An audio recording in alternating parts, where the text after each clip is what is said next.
Buxoro viloyatida ma'naviy ma'rifiy sohada qanday yangi tashabbuslar rejalashtirilgan? Rahmat.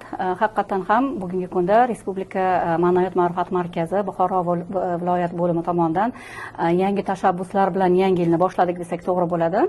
Ayni damda Buxoro viloyat radio kanali bilan hamkorlikda demak Tafakkur Gulshani radio loyihasi yo'lga qo'yilgan. Ushbu radio loyiha haftaning har juma kunlari 101.3 radio to'lqinlari orqali demak jonli tarzda efirga uzatilmoqda.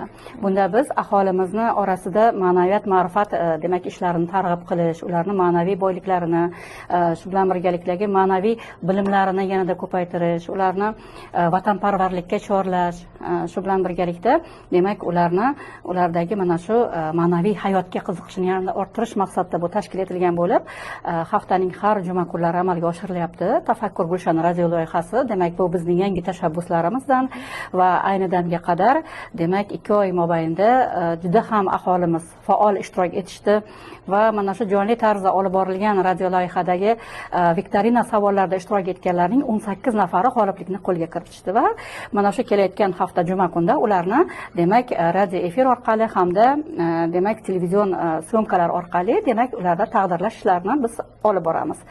Bundan tashqari demak ayni kunlarda yoshlar bilan ishlash samaradorligini yanada yaxshilash, shu bilan birgalikda aholi orasida turli yot g'oyalardan ularni asrab avaylash, ayniqsa xotin qizlar o'rtasida demak ma'naviy ma'rifiy tadbirlarni tashkil qilish, ajrimlarni oldini olish hamda mana shu mahallalar tizimi bilan ishlarni demak hamkorlikni yo'lga qo'yish masalasida demak ibratli ishlar amalga oshirib kelinmoqda.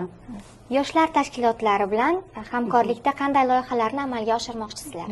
An'anaviy tarzda xabaringiz bor, har yil demak 5 tashabbus loyihasi doirasida katta tadbirlar o'tkaziladi. Demak 2026-yilga ham mo'ljallangan. Mana ayni kunlarda viloyat hokimimiz tomonidan demak reja jadvallar tasdiqlanib, ishchi guruhlar shakllantirilgan va mana shu masalalar bo'yicha ushbu 5 tashabbus loyihasi doirasida tadbirlarni tashkil qilish masalasida demak katta samarali amaliy ishlar boshlangan.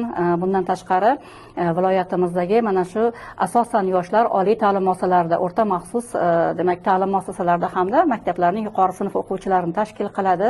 Shu o'rinda oliy ta'lim muassasalarida yoshlar bilan ma'naviy ma'rifiy ishlar davom ettirilyapti, ya'ni ular bilan demak uchrashuvlar o'tkazilyapti. Bu uchrashuvlarda ularda o'sha yuqorida aytganimizdek vatanga bo'lgan muhabbat, vatanga bo'lgan sadoqatni shakllantirish, uni ulug'lash, shu bilan birgalikda turli yot g'oyalardan ularni asrab avaylash. Barchamizga ma'lumki, ayni globallashuv jarayonida dunyoda har xil vaziyat, tahlikali vaziyatlarda biz yoshlarimizni asrashimiz, ularda ma'naviy immunitetni shakllantirishimiz kerak. Bu borada biz ham davlat, ham nodavlat bo'lgan xususiy oliy ta'lim muassasalarida, davlat tasarrufidagi oliy ta'lim muassasalarida ham demak keng ko'lamli ishlarni olib boryapmiz.